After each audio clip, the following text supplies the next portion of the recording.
Ya, kita ketemu lagi dalam talk show Solusi SDM, masih bareng MSC, Magnet Solusi Integra, MSC Consulting, dan narasumber tamu. Dan diskusi kita hari ini akan menggali, ini saya baca dari apa yang ditulis oleh teman-teman MSC, menggali bagaimana perusahaan bisa memetakan kebutuhan talenta untuk masa depan, memanfaatkan teknologi tanpa kehilangan sentuhan manusia. Wah, ini seneng saya kalau dengar bahasa sentuhan itu, rasanya gimana gitu ya. Serta menciptakan strategi retensi untuk memastikan keberlanjutan bisnis. Hadir di studio Ibu Novi, CEO dari MSC. Apa kabar, Bu? Alhamdulillah sehat pagi Mas Aldi. Sehat ya, semangat ya. Selamat semangat Mas. Ini loh, kalau sudah mengantongi pilihan untuk besok ya gini deh, tidak tahan. Iya sudah mau ngucapin selamat gitu ya. Oke, dan selain itu senang bisa menghadirkan narasumber tamu. Beliau adalah Mas Miftahul Fikri. Mudah-mudahan saya nggak salah sebut nama, koreksi kalau salah. HR Manager Asia, betul ya? PT Holland Colors Asia. Selamat pagi Pak Aldi. Oke. Sehat Mas Fikri? Sehat, alhamdulillah. Oh, sampean itu manajernya HR Asia yo. Divisi Asia. Oh, divisi Asia. Ya, Luar biasa loh. Amerika dan Eropa. Oh, berarti keliling-keliling ke negara mana-mana gitu ya? Ya, baru sekali ke Eropa. Oh, loh kalau kok Eropa itu liburannya? Bekerja. Oh bekerjanya? Meeting. Oh ngintip manajer Eropa gitu ya? Iya, kita meeting. Oke, ya. Baik, tidak kenal maka tidak sayang. Holland Colors Asia ini perusahaan apa, Mas? Kita perusahaan plastik coloran aditif, jadi industri kita ini bergerak di bidang pewarna plastik dan aditif. Jadi sangat familiar lah kalau di kehidupan sehari-hari kita. Semua bahan plastik itu gini nih. warna dari pewarnanya ya. Ya. Gitu. Jadi Sumbo ya kalau orang Jawa zaman dulu. Sampai dodolan sumbo ya, Mas? Iya, sumboi plastik. Mas. Sumboi plastik loh, alah. Tapi perusahaannya Holland Mas. Lah iya, Asia lagi. Iya, keren. bukan Holland Bakery loh ya, bukan produksi roti. Ada kaitannya? Itu Nggak masih ada. satu holding enggak? Enggak ada. Sama Holland Bakery? Enggak ada. Oh. Sama sekali enggak ada. Oke. Jadi Holland Colors Asia, makanya ada colorsnya itu ya. Iya. Ini multinasional ya Pak Fikri. Multinational company. Ya. Kita PMA ya? PMA, kantor pusat di Belanda, di Apeldoorn. Oh iya, Holland makanya namanya ya. Kalau di Surabaya di mana, Mas? Di Sierre, kawasan Sierre sana di Jalan Brebek Industri. Kemudian ada kantor marketing atau sales kami di Tangerang juga. Berarti Tonggoan ya, di Sierre ya. Tonggoan, iya. Pernah ada di China juga dulu. Ya, Ngantor di sana? Ada kantor di sana, ya. Tapi kita sudah tutup gitu kan untuk China karena hanya kantor saja dan di cover oleh yang di Surabaya. Kalau Indonesia kantor pusatnya di mana? Di Brebek. Oh di Brebek Surabaya malahan ya, bukan di Jakarta ya? Enggak. Oh kenapa? Ya. Karena fasilitas manufaktur kita di sini, pabrik kita. Oh pabriknya di mana? Di Brebek itu. Oh di Brebek itu. Ya, kalau yang di Tangerang itu hanya gudang ya untuk melayani customer domestik area barat. Ya. Mulai tahun berapa berdirinya Holland Colors Asia? Kalau untuk headquarter sendiri, sebetulnya itu adalah usianya sudah 45 tahun gitu ya di Belanda. Kalau yang di Asia sini 34 tahun. 34 tahun ya. Di Asia Indonesia. Ya. Asianya cuma Indonesia atau ada negara lain? Yaitu waktu itu ada China, ada Jepang juga. Ya, terus kita tutup untuk kantornya, langsung di cover sama kantor yang ada di Surabaya. Oh, Surabaya keren ya. Surabaya menguasai Asia ini ya. Karena ya itu istilahnya itu tanggung jawab Asia ini atau Surabaya ini adalah market Asia Pasifik, Pak. Asia Pasifik. Ya. Jadi kalau Eropa itu adalah tanggung jawabnya India, Middle East, Afrika, Eropanya sendiri. Kalau Amerika, yang divisi Amerika adalah sebenua Amerika. Berarti kalau bisa dibilang ini sekian puluh persennya ekspor ini ya, orientasinya ya, bisnisnya ya. Ya, Oke. Kalau yang dalam negeri berapa persen cuman? Sebetulnya kalau musim layangan rame mungkin ya, kayak nyumbol layangan.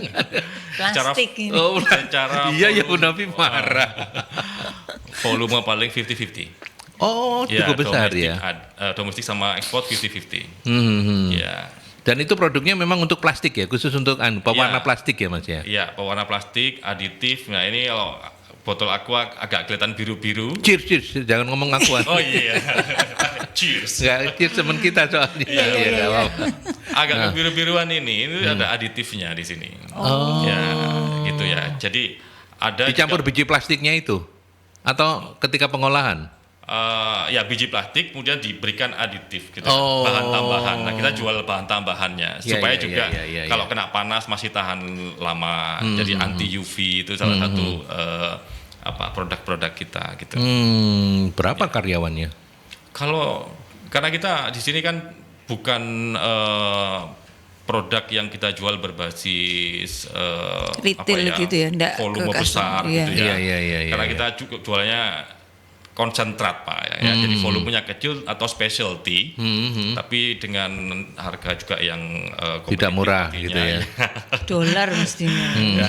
Jadi kita nggak banyak ya. Jadi karyawan total padat. kita 130-an karyawan seperti itu. Iya. Di Asia saja ya. Jadi padat modal ya, mesin-mesin lebih banyak ya daripada Ya. tenaga ya. Ya. Oke. Baik, menarik. Bu Novi, kita bicara hari ini ada sentuhan-sentuhan tadi itu ya. Oke. Jadi kan kita mau mapping lah, istilahnya mau mapping kebutuhan perusahaan, SDM-nya perusahaan, tapi dikaitkan dengan perkembangan teknologi yang sekarang. Benar Iya. begitu atau seperti apa? Jadi gini kan kondisi sekarang ini kan perubahan teknologi kita sudah tahu semuanya. Ya. Terus karena perubahan seperti ini maka kan pada akhirnya akan muncul pekerjaan-pekerjaan baru atau fungsi-fungsi baru yang muncul yang bisa dipermudah, diefisienkan dengan adanya teknologi seperti itu.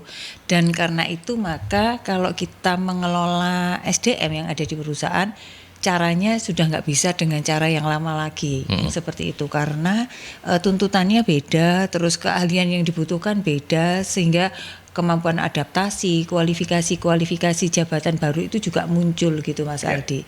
Ya dengan adanya perkembangan tadi itu kalau kita ini kemudian perusahaannya tadi misalnya kayak HCA, saya nyebutnya HCA gitu ya. Itu sudah 40 tahun. Nah, itu kan kalau masih orangnya kerja dengan cara-cara yang lama pasti sudah nggak relevan lagi, nggak relate gitu loh Mas. Seperti itu sehingga mau nggak mau kan bagaimana caranya supaya perusahaan ini tetap berlangsung, tetap berkesinambungan. Nah, ini yang kita bicarakan ini adalah bagaimana kita menyiapkan, mempertahankan gitu ya orang-orang atau SDM yang ada di perusahaan supaya tadi itu bisa support terhadap keberlangsungan bisnis dengan kondisi apapun yang ada, yang situasi eksternal di luar kita termasuk juga dengan kemajuan-kemajuan teknologi. Gitu ya, oke. Saya itu baru ingat ya, saya jadi baru kejawab gitu loh. Beberapa kali kan pasti lewat berbagai industri ya. Ini loh, pabrik roti Holland ini kan oke. itu. Iya, karena ada HCA itu tadi baru. Oh iya HCA ya, ada kantornya ada di berapa itu? Nomor 2. Iya, betul. Jalan persis. Iya, makanya HCA, iya, oke. Tapi kita nggak bicara roti lah ya. Dan kita bicara hari ini itu adalah tema besar kita itu adalah strategic talent management, kunci sukses bisnis masa depan. Mas Fikri sendiri pasti punya visi ya. Tadi Bu Novi sudah menyampaikan seperti itu. Kalau menurut jenengan sendiri, bagaimana ini di era kemajuan seperti sekarang? Perusahaan harus menyiapkan orang-orang atau jenis-jenis pekerjaan baru. Nah itu perlu talenta khusus begitu ya? Iya, ya yang pasti sebagai perusahaan kan pasti punya strategi ya untuk long term goals gitu atau tujuan jangka panjang. Kebutuhan SDM itu harus selaras dengan itu, nggak bisa asal kita menempatkan orang, gitu kan? Tapi harus selaras persyaratan kualifikasi dari karyawan-karyawan kita itu kita definisikan gitu loh untuk menyongsong atau selaras dengan strategi yang perusahaan harapkan. Memang di beberapa posisi gitu ya, seiring dengan perkembangan teknologi itu, saya bicara general mungkin saya juga ada contoh ya di HCA sendiri, HCA waktu di Eropa, waktu itu saya ke sana. Beberapa posisi itu sudah digantikan sama teknologi, Bu. Ya, Udah ya. Dan memang semua itu kan pasti punya maksud dan tujuan kenapa posisi ini digantikan oleh teknologi.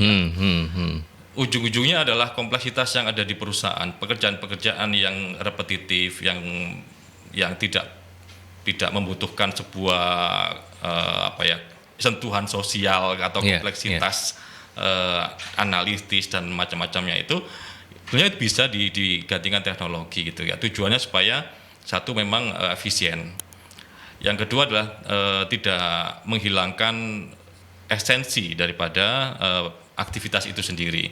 Contohnya apa? Kalau yang waktu saya berkunjung di Belanda itu sudah nggak ada resepsionis, Pak. Ya, digantikan oleh mesin. Gitu robot cantik gitu ya? Ya, jadi ada sebuah masjid yang kita tempatkan di sana, gitu ya.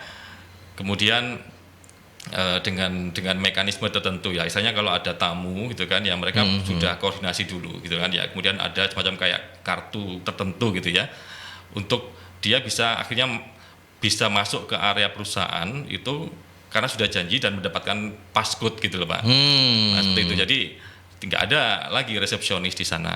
Itu saya temukan. Jadi sudah berkurang banget basa-basinya ya. Iya. Selamat pagi Bapak, Ibu, apa yang bisa saya bantu ala kesuwen gitu ya. Tahun berapa waktu itu, Mas? Tahun ini. Tahun ini. Iya, beberapa bulan yang lalu saya pas MSI buat gitu aja. Keren loh. Iya. MSI nanti kasih mesin di depannya gitu. Iya Mas. Iya kan? Iya, seperti itu. Kalau di Indonesia mungkin yang banyak kita temui ya, customer service salah satunya gitu ya. Customer service itu sudah digantikan gitu loh sama teknologi gitu kan ya. Jadi ada namanya chatbot gitu kan ya. Jadi kita bisa memakai teknologi itu untuk menjawab pertanyaan-pertanyaan yang umum gitu kan.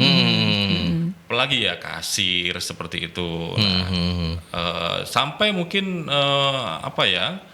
kalau di dunia manufacturing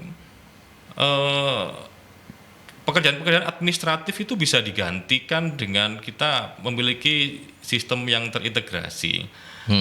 Sehingga fungsi administratif biasanya adalah untuk ngolek report gitu kan ya, membuat report segala macamnya itu sebenarnya kalau udah teknologi semua data terkumpul dan auto create gitu untuk report gitu. Jadi itulah teknologi ya, supaya goalnya kembali lagi adalah pekerjaannya itu bisa diselesaikan dengan efektif dan efisien juga. Ya, serta ya biasanya lebih akurat ya karena sudah sistem gitu ya. Kalau kita kan bisa ngantuk, nelenger gitu. Kalau mesin itu kan nggak punya perasaan, jadi ya sudah apa yang diperintahkan di ininya ya pasti akan dijalankan seperti itu. Nggak akan bekerja sesuai dengan hatinya gitu. Kalau hatinya berbunga-bunga lah, itu mesin nggak ada kayak begitu. Tapi Bu Novi, yang diceritakan sama Mas Fikri itu kan sebuah keniscayaan begitu ya. Meskipun kita percaya bahwa tidak semua divisi itu bisa tergantikan dan digantikan oleh mesin begitu. Seberapa banyak yang kalau Bu Novi sendiri meyakini seberapa banyak sih tenaga manusia masih dibutuhkan gitu? Kalau dari sisi persentase saja. Iya, kalau saya bilang masih dibutuhkan ya 90% sebenarnya masih dibutuhkan Mas, tetapi tidak dengan fungsi-fungsi yang lama gitu ya. Jadi beberapa itu bisa digantikan dengan teknologi karena tadi itu tuntutannya memang sudah seperti itu. Tetapi kok saya ini berkeyakinan bahwa kita ini tidak tergantikan. Apalagi kalau misalnya ini selama bahwa AI atau mesin atau teknologi itu dia sudah punya hati seperti manusia, maka kita bisa benar-benar digantikan. Tetapi ketika kita sendiri selalu berkembang, mau belajar dengan hal-hal yang baru, beradaptasi, kita tidak mungkin tergantikan. Jadi kalau misalnya nih, katakan saya ini seorang staf administrasi atau kasir lah, yang sekarang mungkin tadi Pak Fikri juga ceritakan bahwa kalau kasir sekarang di rumah makan kan sudah nggak nulis-nulis ngitung pakai kalkulator gitu, sudah begitu input pertama order apa sampai kemudian pembayaran sudah. Nah itu sebenarnya pekerjaan kita menjadi lebih efektif, efisien. Ya, Kalaupun sebagian dari fungsi kita yang lama itu sudah diambil, maka kita harus meningkatkan diri dengan kemampuan lain yang dibutuhkan. Jadi kalau kasir itu juga harus punya kemampuan yang baik untuk menjadi kayak seperti resepsionis, seperti itu. Kemudian dia bisa memberikan fungsi-fungsi yang lain, mungkin bisa jadi dengan dia menerima juga berfungsi sebagai marketer kayak gitu, Mas. Jadi nggak usah khawatir bahwa wah nanti kerjaanku hilang, diambil alih oleh mesin, diambil alih oleh teknologi, terus kemudian aku nggak laku gitu. Nah, kita pun misalnya sebagai kasir juga bisa meningkatkan diri untuk pindah ke bagian lain dengan fungsi yang berbeda. Karena kita ini ketika kita menjalankan pekerjaan sebagai kasir itu, kita sudah banyak belajar hal-hal yang baru. Dan kita pastinya akan siap untuk pekerjaan-pekerjaan lain yang lebih baru lagi gitu. Seperti itu. Yang mengusik benak saya itu kan penduduk dunia ini kan makin hari makin bertambah ya. Lapangan kita tahu Indonesia ini bukan urusan kita sih sebenarnya, cuman menarik untuk kita kontekskan sedikit saja di diskusi ini. Lapangan kerja itu angkatan kerja itu kan tiap tahun juga muncul banyak dan nggak keserap semuanya gitu. Kemajuan teknologi memperkecil lagi itu, mereka bakal kemana gitu. Ada komentar nggak, Mas? Di luar diskusi kita, ini silakan subjektif boleh, monggo. Iya, kalau bicara tentang ketersediaan lapangan kerja, kemudian dengan angkatan kerja, sampai kapanpun tidak akan pernah balance, Pak. Nggak pernah balance ya? Tidak akan pernah balance gitu kan. Ya. Jadi memang sebagai angkatan muda, angkatan produktif ini memang harus punya adaptasi yang tinggi gitu ya terhadap pertumbuhan teknologi dan juga punya fighting spirit, Pak. Kalau menurut saya punya fighting spirit karena bagaimanapun artinya hanya orang-orang terbaiklah yang akan menjadi bagian daripada pekerjaan itu sendiri gitu kan yang kita kita hire gitu kan sebagai HR gitu ya. Dan memang pendapat saya adalah bagaimana kita sebagai seorang yang punya fighting spirit, kemudian kita mengasah skill juga gitu kan. Karena pada prinsipnya sebagai HR itu adalah juga jangan lupakan tentang karakter ya. Kita tidak hanya membutuhkan skill yang tinggi di era saat ini, tapi kita juga membutuhkan karakter yang baik begitu ya. Nah, jadi we hire for karakter gitu kan ya.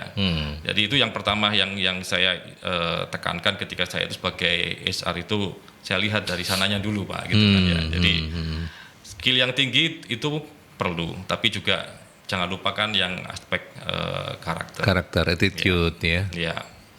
Gitu. Ya, saya tahu ini susah dijawab memang, makanya Mas Fikri berhati-hati menjawabnya, karena bukan menaker. Jadi ya buat apa mikirin itu? Kita ke iklan dulu aja kalau gitu ya. Oke, Mas Aldi. Oke, kita lanjutkan dan silakan sahabat Merkuri kalau ada di antara Anda yang mau sharing-sharing, senang sekali kami bertiga di studio untuk menerima sharing Anda di 031562 0096 atau 5679696 atau melalui WhatsApp juga boleh di 0817300096 ya. Kita lanjutkan kembali masih bareng Bu Novi dan juga Mas Fikri. Kalau pertanyaannya begini, apa strategi inovatif untuk menarik talenta berkualitas di era di mana pekerja top itu artinya mereka yang secara kualifikasi mumpuni gitu ya, memiliki banyak pilihan, Bu Novi. Oke. Jadi gini, kalau kita mau narik orang-orang yang berkualitas gitu ya, yang mana ini? Yang nomor 3. Oh, yang nomor 3. Oke. Untuk menarik orang-orang yang berkualitas, maka sebenarnya begini, Mas, masing-masing perusahaan itu sebenarnya punya daya tarik gitu ya. Daya tarik yang kita harus ciptakan di dalamnya gitu. Jadi kalau istilahnya itu employer branding gitu. Jadi bagaimana sebuah perusahaan itu punya daya tarik bagi para orang-orang yang punya sesuatu yang lebih, kayak misalnya even itu meskipun perusahaannya itu perusahaan yang kecil atau kemudian juga tidak dengan keistimewaan yang khusus gitu ya. Misalnya kalau misalnya kayak konsultan, nah pasti ada orang-orang tertentu yang sebenarnya dia ini punya passion, punya keinginan untuk bekerja dengan kebutuhan seorang konsultan, orang yang senang belajar, orang yang senang tantangan gitu ya, nggak suka pekerjaan yang monoton ya kayak gitu.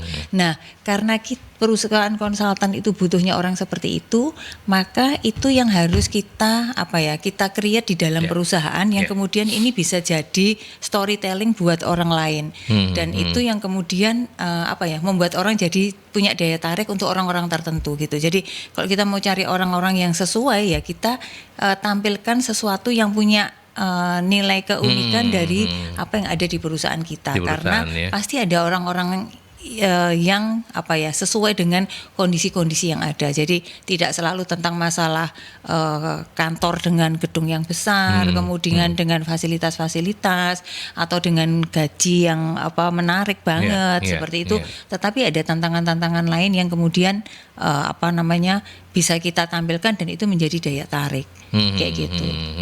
Ya, Mas Fikri. Iya, kalau saya kembali ke prinsip tak kenal maka tak sayang. Gitu ya. Ya, itu yang pertama. Sehingga yang Bu Novi tadi sampaikan bahwa employer branding itu sangat penting era saat ini, apalagi dengan kemudahan teknologi, bahwa perusahaan itu harus bisa mengekspos segala keunggulan yang dimiliki gitu ya. Jadi satu adalah employer branding. Yang berikutnya adalah tentunya karena dalam proses seleksi atau rekrutmen itu untuk calon karyawan itu kan diharapkan calon karyawan memiliki experience ya, merasakan experience dari selama proses rekrutmen. Karena itu adalah window-nya. Itulah kalau dalam proses rekrutmen sendiri tidak merasa experience-nya itu baik terhadap perusahaan, sulit kita untuk bisa attract kandidat tersebut. Gitu. Yang ketiga pastinya umumnya yang diharapkan untuk era saat ini, salah satu keunggulan biasanya adalah mungkin yang ini juga tidak selalu sama di setiap industri, bahwa adanya fleksibilitas ya, seperti mungkin hybrid working, ya itu salah satu contoh gitu ya. Jadi bisa dikerjakan working anywhere gitu kan ya.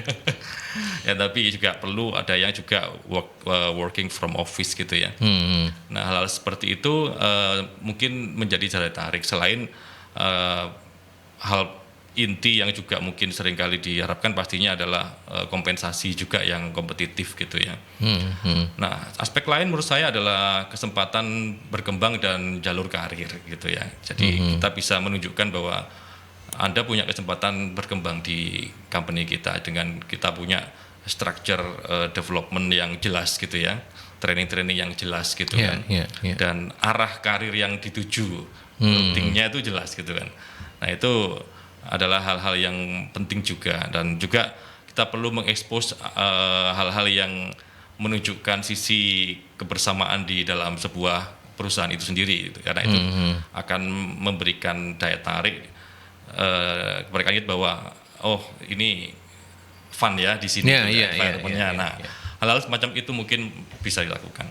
Ya, itu HCA sudah melakukan semuanya. Ya, kita sudah melakukan itu beberapa hal ya. Jadi pastinya kalau dari aspek mengekspos profil company, selain kita punya website global gitu kan, ya kita juga mengoptimalkan media-media LinkedIn, karena media LinkedIn ini adalah pasti media utama sekarang. Media utama. Kita punya company page di sana, jadi semua tim global involved di sana. Jadi untuk konten gitu ya. Namun saya juga pernah sekarang kan era TikTok juga ya. Saya pernah melihat tuh di TikTok itu ada sebuah company itu punya akun TikTok gitu. Iya ada ya, betul. Dia membuat konten di sana, dan menurut saya itu bagus gitu. Jadi mereka mengekspos hal-hal yang fun gitu ya di TikTok itu, sehingga itu kayak menarik generasi sekarang ini yang sangat melek dunia sosial media, konten dan segala macamnya itu, ya mereka dapat dengan mudah mengetahui profil company kita gitu. Ya, artinya bahwa memang storytelling kah atau dengan pola-pola yang lain, employee branding tadi ya. Employer branding itu yang kemudian bisa jadi strategi inovatif ya. Untuk itu. Nah, sekarang soal talent management itu. Ketika perkembangan teknologi sekarang ada AI dan segala macamnya itu, teman-teman HR tuh makin mudah ya untuk bisa memotret, mapping dan lain sebagainya. Gimana Mas Fikri? Nanti Bu Novi juga boleh komentar. Ya, ya kalau untuk penggunaan teknologi, ya kalau kami memang sejauh ini yang sangat basic ya, yaitu kita menggunakan ya HRIS lah ya. HRIS itu kan bisa menampung segalanya. Jadi history, performance dan lain-lainnya itu ya. Sehingga data-data yang kita miliki itu menjadi dasar untuk pengambilan keputusan ketika kita melakukan talent mapping di dalam gitu kan. Jadi mana yang menunjukkan kira-kira konsistensi performance seperti itu ya kan, ya terlihat dari sana. Kita juga bisa melihat engagement index-nya, trend engagement index-nya setiap karyawan. Nah itu sebagai inputan bahwasanya oke, orang ini layak nih bisa menjadi future leader seperti itu. Even itu karakter bisa diambil lihat dari situ, atau kalau karakter mesti tetap face to face begitu. Ya pasti tetap kita ada sentuhan people touch-nya lah pasti, tapi tetap dari data itu contohnya terkait dengan kedisiplinan itu bisa dilihat dari absensi. Ya absensi itu tadi bisa lihat itu kedisiplinan.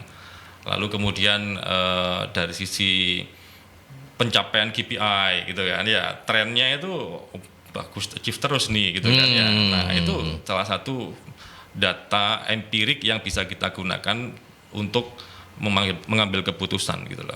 Oke. Ya.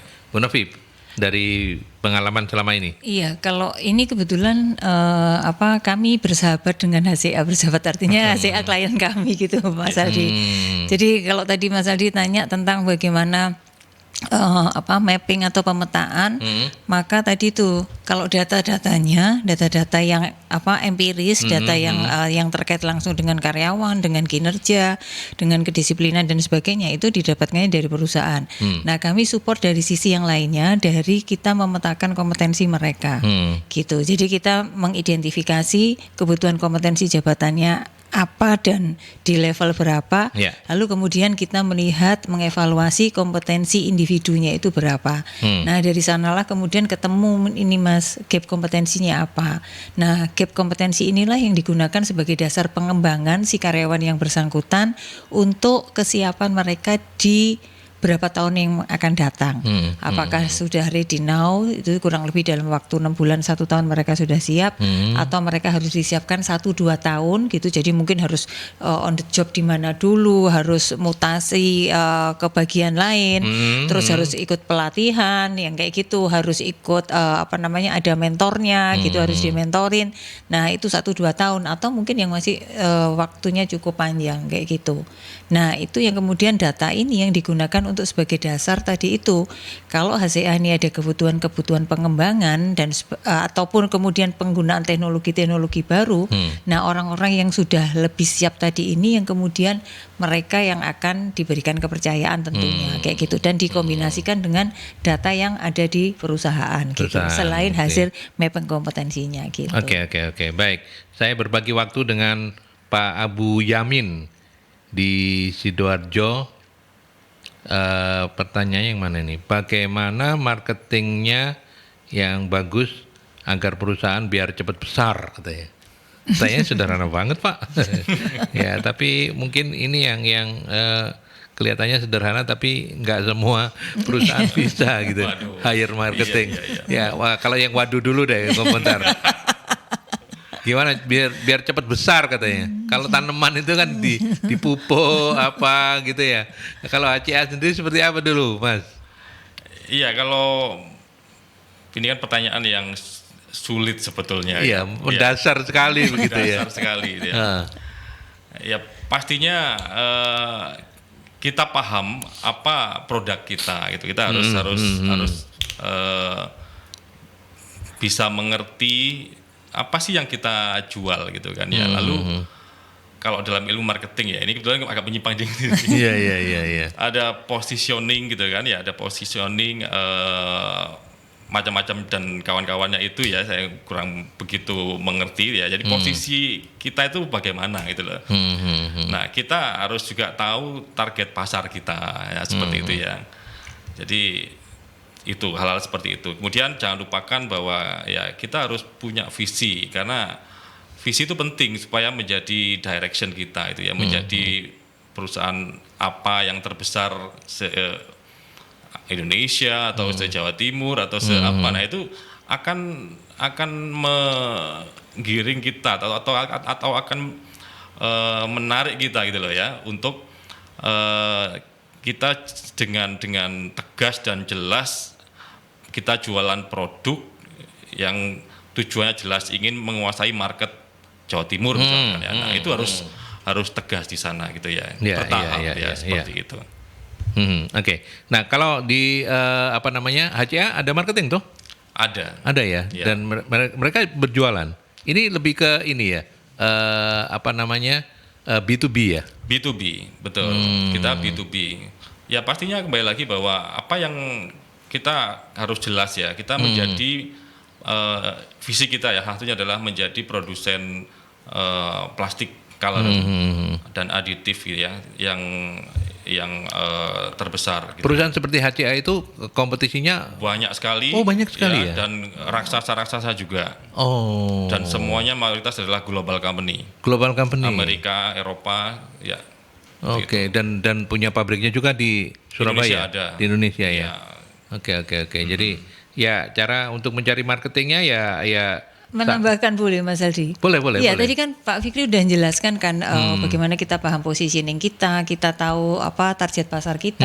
Product knowledge ya. Yang tentunya yang pertama itu yang paling penting tadi, yang mendasar ketika itu tadi itu sudah tahu semua adalah rekrut SDM yang sesuai dengan kebutuhannya kayak gitu. Jadi SDM-nya apa? Bisa sekarang saya nggak tahu produknya Pak Abu ini apa? Abu Yamin.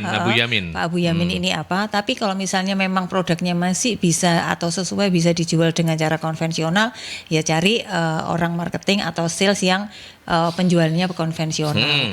Tapi kalau misalnya sekarang ini memungkinkan untuk dilakukan penjualan dengan melalui digital gitu, maka gunakanlah platform itu untuk kemudian menjual secara digital kayak gitu. Jadi artinya yang dicari bukan orang sales yang konvensional itu tadi, tetapi seorang digital marketer kayak gitu. Karena nah itu kan jualannya di udara Mas, yang kita tidak tahu dijangkaunya di mana gitu kan, pasarnya di mana tadi. Nah itu, tapi kalau kemudian kita ada di sana gitu, perbaiki websitenya, kemudian produk-produk kita ada di sana, ini akan sangat membantu orang untuk menjangkau kita. Itu yang dasar. Berikutnya ya nanti mungkin boleh pakai media sosial yang lain sebagai penunjang tadi itu, untuk supaya orang mudah datang ke tempat kita gitu ya. Kalau sekarang kan cukup dengan jari, pakai handphone, kita mau nyari apa aja gitu. Bahkan tengah malam gitu kita kepikiran, oh iya besok ini kecap ininya habis ya. Malam-malam saya bisa belanja cari kecap apa gitu ya.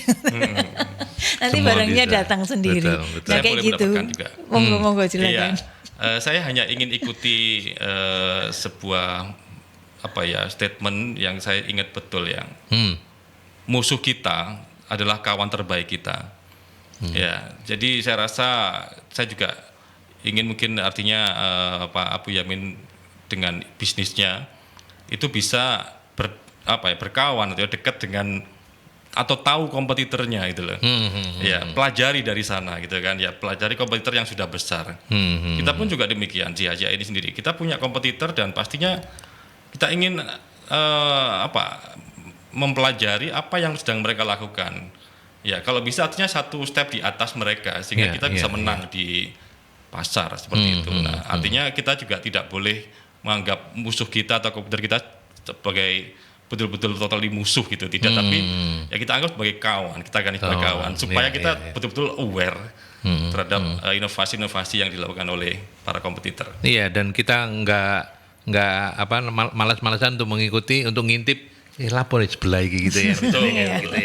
Oke, kita ke iklan dulu, nanti kita lanjutkan kembali. Ya, saya lanjutkan untuk menyapa sahabat-sahabat Merkuri yang sudah bergabung. Ada Pak Joni. Selamat pagi Pak Joni, terima kasih sudah mampir di Talkshow Solusi SDM. pertanyaannya untuk Mas Fikri ini, apakah HCA juga menerapkan WFH atau WFC? WFC ini apa? Kafe mungkin Kafe ya. Walah, iya. Apakah hasilnya signifikan dengan target perusahaan? Apakah memang sistem seperti ini yang diinginkan anak-anak milenial dan Gen Z?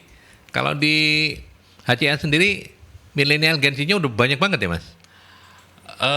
Tentang WFH atau tadi apa yang? Enggak, kalau komposisi karyawannya sendiri yang anak-anak Generasinya. generasinya udah cukup banyak. Masih. Udah mulai banyak atau enggak? Masih X yang lebih banyak. Gen Y, Pak.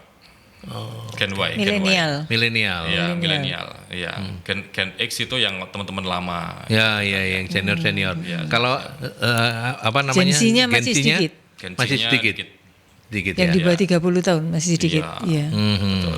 Nah itu WFH, WFC, WFO, WF apa-apa itu WFA. menerapkan juga Anywhere. seperti itu atau gimana kalau kebijakannya di HCA? Mungkin Pak Joni pengen belajar dari situ barangkali. Ya, terima kasih Pak Joni. Baik, kalau di HCA sebetulnya adalah basically adalah WFO, Pak. Oh, tetap office ya. Work from office. Namun memang ada beberapa posisi kan yang memang mengharuskan keliling, misalkan seperti itu ya, seperti sales ke customer dan lain sebagainya. Ya itu adalah suatu keniscayaan mereka itu harus visit customer.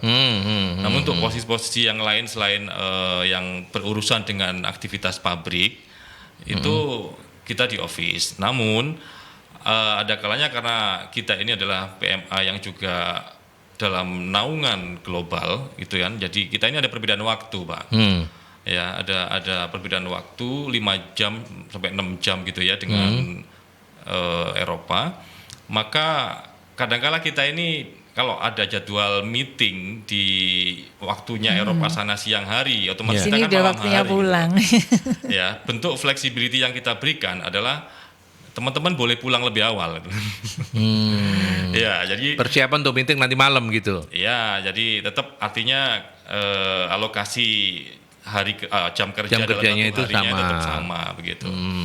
Ya, saya juga sering seperti itu juga karena direct report saya itu langsung Belanda gitu. Jadi otomatis saya juga sering meeting di malam hari, kadang jam 7, jam 6 gitu kan ya.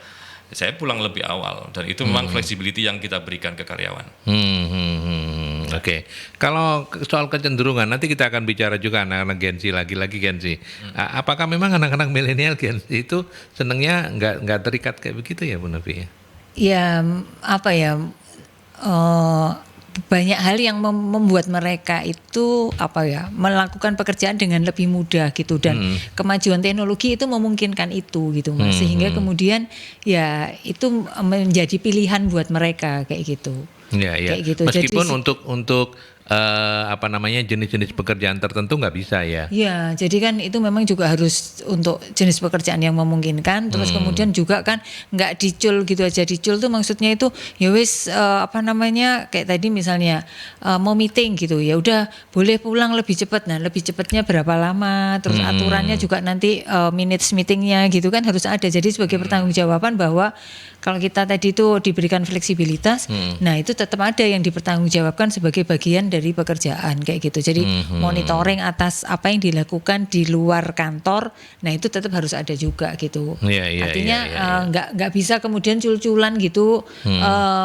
Toh aku ini gini bisa ngerjain di rumah, ngapain mesti harus datang ke kantor. Nah ada hal-hal yang tidak bisa disamakan untuk semuanya gitu. Ya, jadi menjawab Pak Joni, bukan WFA atau WFC-nya sih Pak, tapi barangkali monitoringnya, Iya, betul. kemudian evaluasinya, itu yang membuat hasilnya signifikan dengan target perusahaan ya. Betul. Karena ya gitu ya Mas Fikri ya. Ya, setuju, harus ada output. Outputnya harus Ya, terukur, tanggung tetap terukur meskipun mungkin anak-anak sekarang tuh banyak nawar gitu ya. Gitu ya. Ya maunya gitu. Maunya gitu.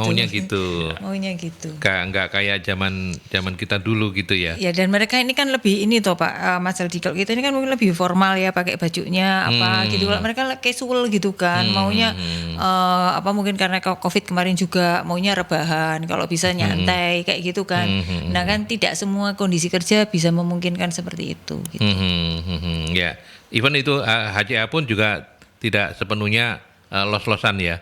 Artinya tetap apalagi PMA gitu ya. PMA dan ini kan Disiplinnya. manufaktur Mas, basicnya Iya, manufaktur. manufaktur gitu. itu ya harus di lokasi kerja gitu. Harus di lokasi pabrik kerja, Tapi iya, memang iya. kalau untuk yang di Eropa sebagai benchmark aja, di kantor pusat kami ini setelah COVID kemarin itu sekarang ada kebijakan hybrid Pak ya. Jadi 3 hari di office, 2 hari di rumah atau anywhere gitu. FO ya. Fungsi-fungsi yang tertentu, fungsi support, fungsi office lah. fungsi office ya. Kalau yang manufaktur nggak mungkin. Nggak mungkin pasti. Ya, nanti kalau yang di pabriknya gitu terus dicetak keluar tape apa? Berarti salah bahan yang dimasukkan. Pak Aris, apakah mungkin marketing handal bisa terbentuk dari individu yang kurang menguasai produk? Padahal jam terbang lebih dari 1 tahun. Apa yang harus dilakukan? Ya, diceples ya Pak marketing. Silakan Mas Fikri. Iya, kalau sebagai seorang marketing ataupun sales itu ya pasti mutlak harus menguasai produk Pak. Bukan hanya produk malah saya rasa, tapi harus memahami proses. Ya, karena biasanya kalau B2B misalkan gitu ya, sama sales tuh juga bisa nggak ini harganya turun begini begitu gitu kan ya. Misalkan artinya kan harus ada satu proses di internal kita yang mana yang kita bisa Adjust ya. efisienkan gitu kan ya. Iya. Seperti itu. Jadi orang sales harus mengerti produk, proses juga menurut saya gitu. Jadi kalau orang sales nggak ngerti produk, ya itu ya susah sih Pak. Jualan. Susah, Nggak iya, ngerti iya. apa yang mau dia jual. Kalau nggak bisa dibina ya dibinasakan. Pelan tapi ngomongnya. Iya. Bu Novi mau komentar juga meskipun Iya, buat jadi Pak Aris ini. ya itu mendasar sekali. Jadi kalau kita mau jualan ya kita harus tahu apa yang kita jual. Bahkan juga misalnya ini kita mau menjual diri kita gitu ya, menjual tanda petik ya Mas gitu ya. Jadi artinya kan kita ini punya sesuatu yang mungkin tidak dimiliki orang lain. Tapi itu membuat kita menjadi istimewa karena itu kekuatan kita kayak gitu. Nah itu kan juga seperti itu. Nah ini yang harus dimiliki oleh orang sales. Jadi termasuk kita nih jual diri kita gitu misalnya. Saya ini nggak terlalu suka hitung-hitungan kayak gitu. Tapi saya ini suka sesuatu yang sifatnya verbal yang kayak gitu, konseptual. Nah itu kekuatan saya dan itu kemudian saya jual gitu kan. Saya jual kemudian kita kita perkuat sehingga menjadi sesuatu. Nah itu termasuk juga orang sales, apalagi jual barang yang lain gitu. Iya. Gitu. Tapi kan gini, kalau mau orang baru, kalau hanya itu sebenarnya gini, product knowledge itu memang dasar, tetapi justru yang paling mudah diajarkan gitu kan ya. Karena ini tinggal orang yang ngapalkan gitu ya, terus kemudian mempelajari, termasuk juga proses. Dia bisa belajar yang kayak gitu kan. Jadi ini bisa diajarkan Pak, kabar baiknya, dan ini adalah aspek yang lebih cepat diajarkan daripada kita orang itu lemah di motivasi, terus di kemampuan sosialnya kalau untuk sales ya kayak gitu. Jadi orang yang sudah punya dasar yang lain yang sebenarnya memadai, tinggal ininya diisi gitu. Ya. Itu Pak nasihatnya. Hubungi Bu Novi aja kalau misalnya marketingnya Pak Aris masih kayak begini. Iya. Dalam Bahkan Pak. Nggih. Iya, jadi kalau konteksnya adalah product knowledge itu memang perlu gitu Pak ya. Tapi jangan lupakan tentang bagaimana menjadi seorang sales itu yang menjiwai Pak ya. Sales yang menjiwai itu adalah mungkin fokusnya bukan pada kita ini jualan produk kita ini pokoknya ya caranya produk kita ini terjual, tidak, tapi bagaimana kita itu punya rasa untuk bisa memenuhi atau menjawab problem atau bisa memberikan solusi daripada calon pelanggan itu. Jadi fokusnya di sana tuh. Melalui melalui produk yang kita punya. Nah, jadi itu adalah bagian daripada bagaimana menjadi seorang sales yang menjiwai. Oke. Kita lanjutkan sambil menunggu sahabat-sahabat Merkuri. Terima kasih untuk Pak Abu Yamin, Pak Joni, dan Pak Aris. Masih ada waktu untuk saya bertanya. Ini lagi-lagi soal anak-anak generasi milenial yang sepertinya mereka lebih mengutamakan pengembangan pribadi gitu ya dalam berkarirnya begitu. Nah, apa yang kemudian dikaitkan dengan jalur karir tadi, karir yang jelas? Apa yang kemudian harus dilakukan untuk menciptakan jalur karir bagi anak-anak Gen Z yang lebih senang pengembangan diri gitu loh. Mereka mungkin tidak terlalu tertarik dengan jenjang karir, tapi kan perusahaan untuk suksesi kan perlu itu ya. Nah, bagaimana Bu Novi? Oke, jadi untuk jabatan-jabatan meskipun gini ya, untuk kita bicara sebagian besar Gen Z itu memang mereka sangat concern terhadap pengembangan karir. Tapi harus diingat bahwa mereka itu ada di industri yang seperti apa gitu. Jadi tentunya di dalam prosesnya ini kita sudah sejak awal kan mereka juga tahu bahwa nanti kalau misalnya ini karena industri kita seperti ini maka karir-karir yang ada seperti apa. Ya, jadi mereka ini ya mau nggak mau ini akan diblendkan dengan kebutuhan karir yang ada di tempat kita, yang ada di perusahaan. Dan karena itu mungkin caranya itu tidak harus dengan misalnya pelatihan yang sifatnya formal yang seperti itu. Terus kemudian harus duduk yang berlama-lama seperti itu. Nah, dengan cara-cara yang lain karena perkembangan teknologi itu sudah cukup luar biasa sehingga mereka bisa banyak belajar dari dengan cara-cara yang berbeda dari yang ada, dan mereka dilibatkan di dalam tim untuk kemudian memberikan masukan-masukan kayak gitu. Jadi diwujudkannya dalam bentuk seperti itu gitu Mas Aldi.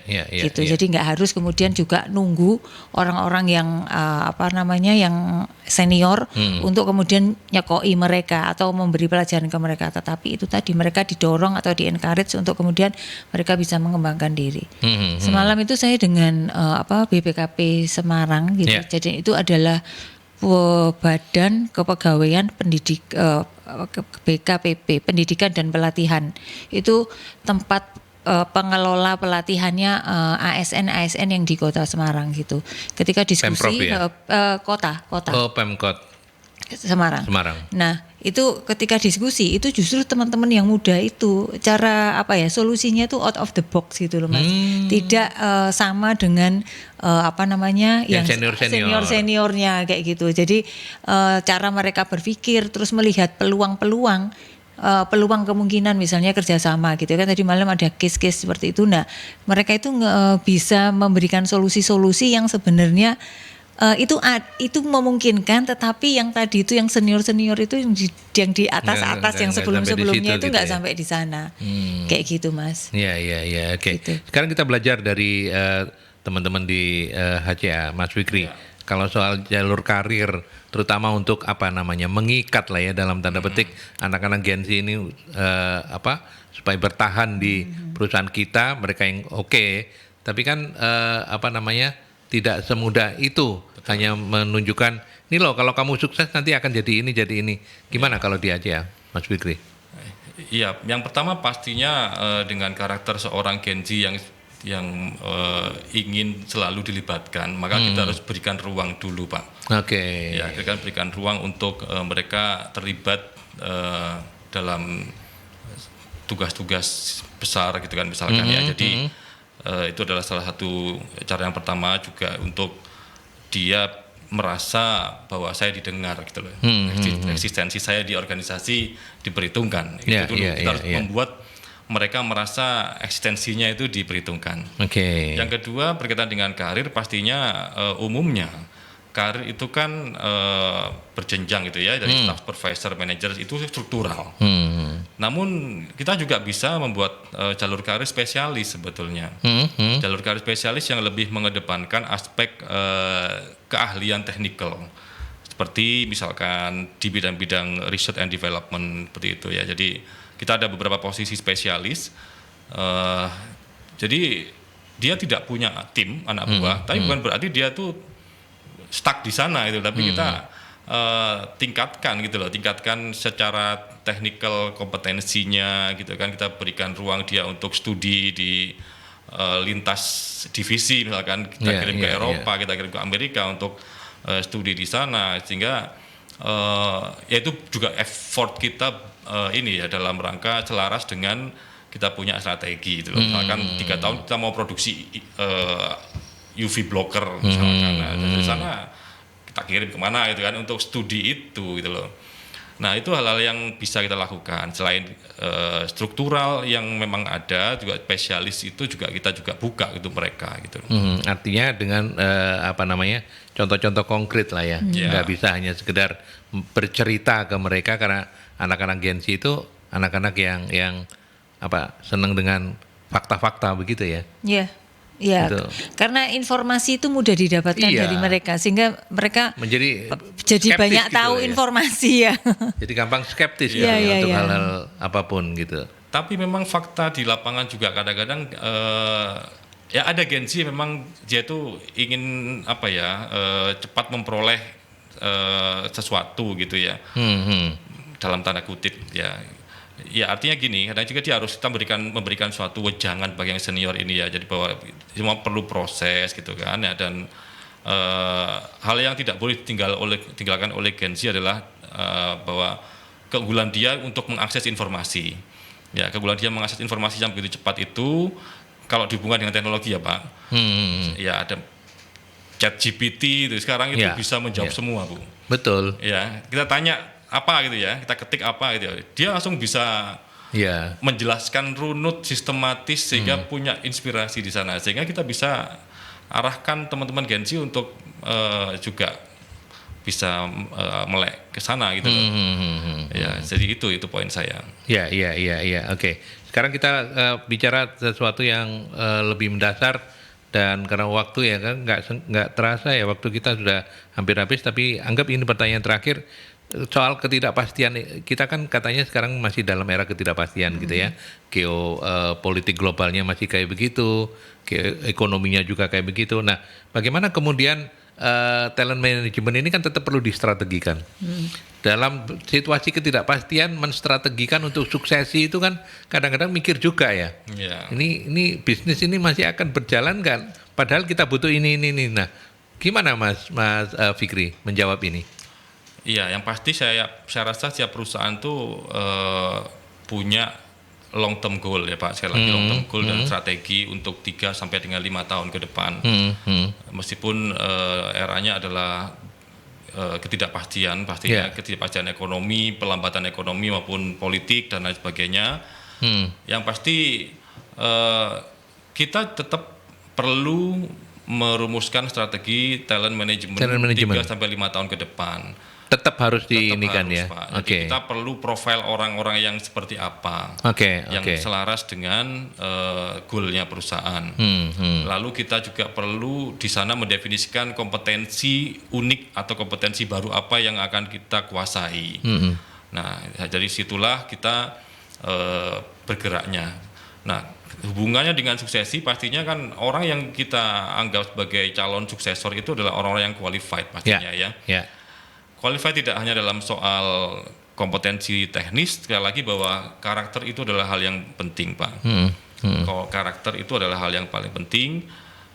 Jadi kita perlu melihat banyak hal dari seorang profil si A, si B, si C ini orang yang loyal enggak ya, orang yang ini pinter sih tapi enggak loyal, ngapain gitu loh. Nah, hal semacam itu yang bisa kita lihat dan definisikan gitu kan ya. Untuk sebagai calon suksesor kita tempatkan orang-orang ya di beberapa yang fokusnya adalah critical position. Nah, itu kita harus punya tuh calon suksesor itu. Artinya dalam kondisi apapun strategi talent management ini tetap harus dipersiapkan. Betul. Gitu ya. Bu Novi mau menambahkan? Iya, jadi ini hal yang kelihatannya mungkin sederhana, ada yang mungkin bisnisnya cukup lama, ini dari dulu jalannya kayak gini ya, oke-oke saja kayak gitu. Tapi kayaknya sekarang nggak bisa seperti itu karena tadi itu situasinya banyak tidak menentu, banyak kompetensi baru yang dibutuhkan karena situasinya juga sangat berubah dari yang sebelumnya. Selain itu juga kan kalau ada yang istilahnya ini yang alami, yang kalau turnovernya itu alami, misalnya pensiun lah, meninggal dunia, itu kan yang sederhana, dimana kalau kita nggak nyiapin tadi, nggak punya suksesornya juga pasti akan kalang kabut gitu. Dan kalau kita memang serius dengan bisnis kita, ya tentunya kita akan tetapkan goal untuk katakan yang jangka panjangnya gitu ya 5 sampai 10 tahun. Kalau dulu kan bisa bikin RJPP gitu, rencana jangka panjang perusahaan bisa 5 tahun. Nah, sekarang mungkin 3 tahun sudah cukup lama. Terus kemudian setiap tahun juga harus dievaluasi. Begitu, gitu Mas. ya. Oke. Ada kegiatan teman-teman MSI yang bisa Iya, di-share di akhir tahun ini karena kita ini sudah akhir tahun masih ada pelatihan yang nanti kita akan jalankan, pelatihan dan sertifikasi sekretaris dan public relation itu nanti di 30 November kita buka yang ber-BNSP, lalu di tanggal 7 Desember itu public speaking dan MSDM, dan 13 Desember itu pelayanan prima, sama yang terakhir di tahun ini di 14 Desember TOT, Training for the Trainers, yang BNSP juga. Oke. Kalau Anda tertinggal, Anda ingin tahu lebih banyak, 0811 340 5557. Sip, betul. Nah, saya ini harus menyebutkan itu, tidak boleh salah. Ini kayak product knowledge gitu ya. Iya, Salah satu. saya ini marketing bayangan saya ini. Bayangannya Bu Novi. Oke, by the way terima kasih banyak Mas Miftahul Fikri, SR Manager Asia PT Holland Colors Asia. Terima kasih. Ya, sehat-sehat terus Mas Fikri. Terima kasih Pak. Nanti kalau ke kalau keluar negeri saya nggak ikut kok, cuma minta oleh-olehnya aja gitu. Olehnya kan ini roti Holland. Roti Holland. Matur nuwun ya Mas sudah berkenan hadir. Bu Novi terima kasih. Terima kasih Mas Aldi. Kita ketemu minggu depan ya. Iya. Oke, sampai di sini Talkshow Solusi SDM sahabat Mercury. Kita pamit dulu untuk ketemu dalam talkshow dengan tema berbeda minggu depan. Sampai jumpa.